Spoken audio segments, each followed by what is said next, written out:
In today's fun Chop It Up inspired project video, we're going to be chopping up 12 by 12 pattern paper to make an entire year's calendar for planning.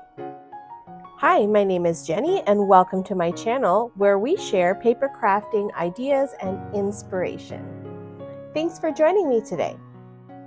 I'm going to walk you through how to make this quick and simple project and then show you some different ideas for binding, and then pull it all together and show you exactly what it looks like in the end. I think this can be used for so many things, and we'll go over that later on in this video, but let's just get started with the basics of today's project. We're going to be creating this top-loading pocket that is all sealed up to be able to put stuff into. It's super simple, a few cuts and scores, and it'll all come together. So I've got this beautiful pattern paper. This is a new paper pad I picked up from Michael's recently on clearance for $5. So super happy about that. I selected this paper particularly because of its design. I wouldn't normally be able to use something like this on my handmade cards. So this project shows you how you can use those large full page designs and they turn out lovely. All right, so the first thing we're going to do is take that paper and cut it down to 9 by 12 inches. So I just want to cut off the top of this part because it's very blank, and I want to keep all of that image on the bottom. So cut this down to 9 by 12. Next, I'm going to pull in my scoreboard, and across the 12-inch side, I want to make my scores. So I'm going to start with the first score at 3/4 of an inch, the second score at 6 inches, and the last score at 11¼ inch, making sure that my paper is in the corner of my scoreboard at all times. Okay, so once that's done, I'm going to crease the center fold.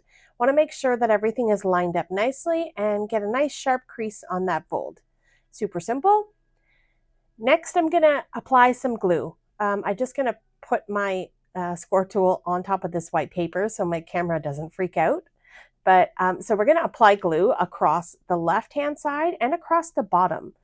So I'm just going to, willy-nilly throw this on here. It doesn't have to be perfect. I'm just going to seal that up. And this craft glue I picked up from Michael's, and I've been using it recently, and I absolutely love it. It's one of my new favorite adhesives. So I'm just applying the glue there. I'll close this pocket up and press all that glue together, and our pocket is created. So stinking easy. Now for, pretty aesthetics, I'm just going to round all the 4 corners on this pocket. And then lastly, I want to measure the center of this pocket, not including that little 3/4 inch spine there. So I'm just going to mark the center of my pocket where it opens. And I'm going to grab a circle punch and just punch in a little finger notch. I'm having trouble opening it, so I know in the future I'll have trouble opening it. So I'm just going to make a little notch in the top here, and I didn't like how small that was. So I wanted it a little bit bigger, a little bit more obvious. So I'll just come in with my circle punch and punch out that little notch. And there we go, our pocket is done. The last thing we need to do is make some holes in our pocket. Now those holes depend on how you're going to bind your project. I'm going to show you a few different ideas that I have. So the first thing that we're going to talk about is binder rings. There are all different kinds of sizes of binder rings. I have big ones and small ones, and you can do this however you want. You can punch one hole and do one big binder ring, or you can punch 3 holes and do 3 binder rings. I think the smaller binder rings are better suited for this project because there's only going to be 12 sheets here, not like 100. So the smaller binder ring works best. I also have these little bulb pins. They're small little bulb pins. I don't think they'll work very well, but I thought I would try it anyways. They have a little rounded bottom on them, so where you could put a few pages. I don't think it'll work for a full calendar. You can just disregard this idea, but I thought I would stick it in the video anyways. You don't know things until you try them, so use what you have. Next, I have some twine. I have a little jar of baker's twine with scissors, and I just keep it together, and you can just, put a whole bunch of these together and tie them with baker's twine. Because of that little scored edge, we'll be able to open and close it with ease. For me, I've decided to use this binder. I bought this from Walmart a couple of years ago when back to school started, and I've been hoarding it for whatever reason, I don't know. And I thought this was the perfect project for it. So I need to figure out where the holes have to go on my little pocket. The easiest way to do this is to find the center of the piece of paper that you want to attach into the binder, and then measure the distance of the rings. So measuring the distance of those rings and starting from the center and going up, and then doing the same thing starting from the center and going down. So this binder is 2 3/4 of an inch distance between the rings. Okay, so once that's marked out, I'll grab my hole punch and I'll punch 3 holes. And if you wanted to use a piece of paper to create your template, that might be a better idea than, just going in and punching holes into something that you've made, just to, save yourself from ruining your project and wasting your time. But this worked out well. I measured, I got it right the first time, and there we go. And it fits right into this binder. So I went ahead and I made 12 pockets, one for each month of the year, and put them in my binder. And I really love how organized this feels and how pretty it looks.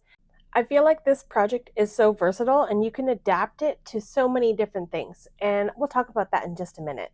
Let's move on to the next step of this project. The scraps that were left over from my project, I kept all of those, and I'm going to show you what to do with them.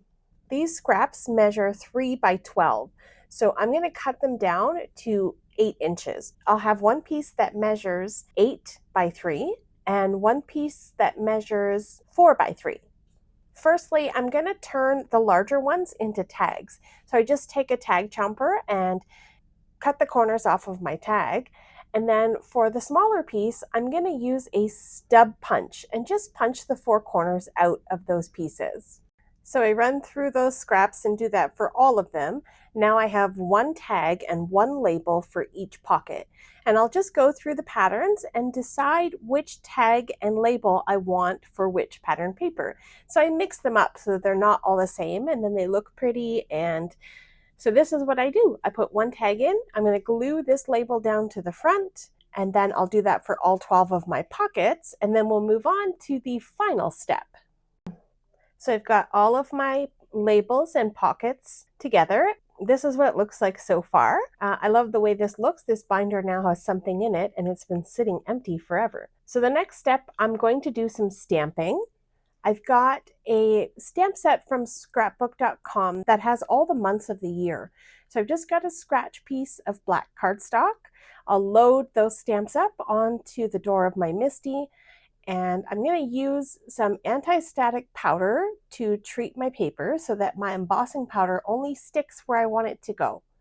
Then I'm going to use some white pigment ink. This is a nice ink for heat embossing because it doesn't dry very quickly, and then you can really see how well you've stamped on black cardstock. So I like using that for heat embossing.